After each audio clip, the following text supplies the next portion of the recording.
Now, Max Verstappen proved that he can be a serious contender to win the Formula One driver's title once again after holding off the McLaren challenge to win the Japanese Grand Prix. To get more reaction to that, we're joined by Formula One journalist and author Nate Saunders. Nate, thank you so much for your time. Following the first two races, we thought this season could be a straight fight between the two McLarens for the title, but Verstappen made a real statement of intent with that win at Suzuka. What did you make of his performance? Yeah, he did, didn't he? I mean, Max Verstappen's pretty inevitable. I think a lot of us have been saying that all season, that it looks like a straight fight between the McLarens. But Christian Horner said it himself, potentially the most perfect weekend of Max Verstappen's career so far. He took pole position when, honestly, nobody in Suzuka expected to see a Red Bull starting that race from first, and then was able to convert it. And amazingly, he's a point behind Norris in the championship, which, given how the year's gone so far, it seems scarcely believable. So yeah, a special performance from Verstappen, and I think Christian Horner summed it up the best way. He said he proved all weekend why he has the number one on his car, and there were just superlatives from all over the place. Fernando Alonso spoke very highly of him as well. So yeah, it does seem like Verstappen is just a guy who can do things that not a lot of other drivers can do, week to week. And I think that that's what's making this dynamic at the front so interesting this year. Verstappen almost collide with Norris out of the pits, and Verstappen joked that Norris had an expensive lawnmower after cutting the grass on the exit of the pits. But was Max right not to be punished?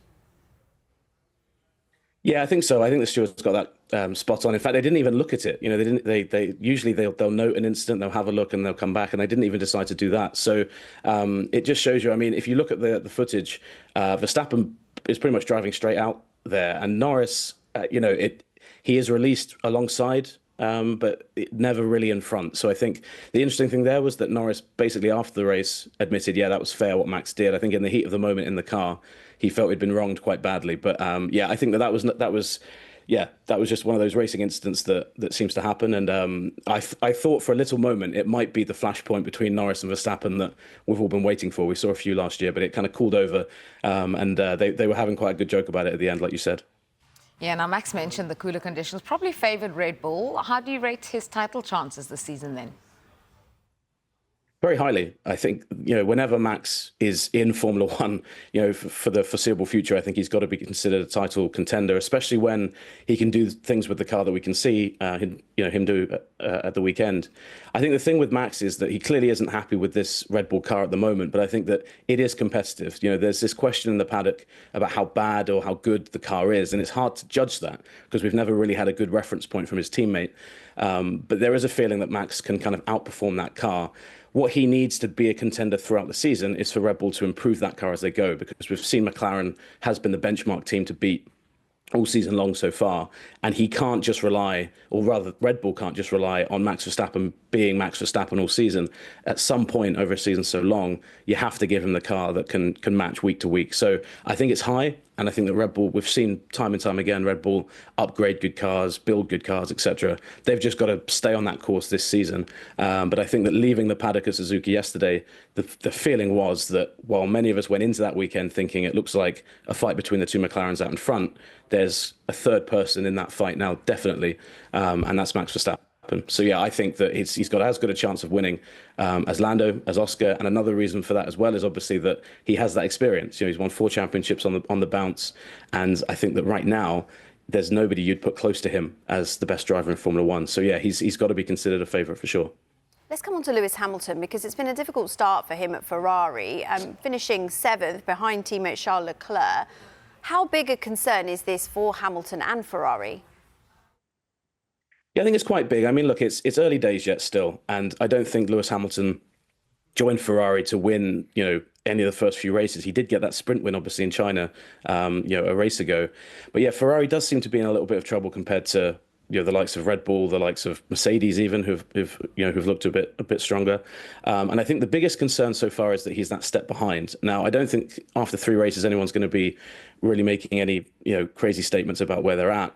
But I think that the problem that you have with Ferrari is that when you put somebody like Lewis Hamilton in that mix with Ferrari, the feeling is immediately they need to be fighting for wins and championships straight off the gate. And I think Lewis was very careful not to say that he could do that. He wanted to do that, but he said, I don't know whether I can do that straight out of the gate. So he's always talked about 2026 as well, which obviously he has a contract for 2 seasons there. But I think that what will be interesting is when we get into the European season, the first race in Europe is Imola, a race in Italy. And if they're still not on the podium there, if they're still struggling and flailing behind those other teams, I think that's when the key thing happens at Ferrari, and that's when they're in trouble, is the Italian media turns on them. And that hasn't happened yet, but as soon as that does happen, that's when I think Lewis Hamilton maybe looks across and thinks, did I make the right decision to do this? Because Mercedes have looked quite strong so far. Yeah, just briefly, Nate, Yuki Tsunoda struggled on his debut for Red Bull after taking over from Liam Lawson. How did you see his race, and what will his team expect from Tsunoda for the rest of the season? Yeah, it was really sad to see that, actually, because he started the weekend really well. In Friday practice, he was a 10th behind Max in both sessions, which Red Bull were pretty amazed by, because he just jumped in the car, was pretty quick straight away. But I think in qualifying, you saw really what the story of all of those teammates that Max Verstappen has had come to the surface again. Yuki just got a lap wrong in Q2, went a bit hot into turn 1, messed the whole lap up, didn't make it through, ended up down the order, and as we saw, it wasn't a great race, couldn't really overtake, and he just was stuck there for the whole event. Max obviously went off and did what Max Verstappen does, took pole and took the win. The thing was, talking to people at Red Bull, they were impressed with what they saw. The feedback from Yuki was good. The raw pace they saw was much better than what they were seeing from Liam Lawson. So disappointment for him, because he really wanted to at least finish in the points in his home race. But I think he's got a much easier race in terms of circuit, in terms of challenge in Bahrain coming up this weekend. And I think actually for Yuki, given the fact that he was kind of dropped in there in the way he was, I don't think anybody was expecting any miracles from him. So I think this weekend is a better race to look at, to see how he's doing, to see how he's faring.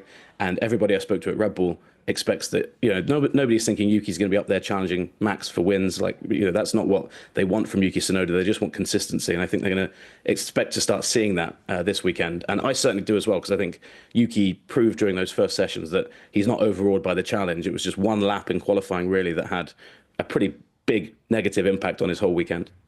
Right, great stuff. Thank you so much, Nate.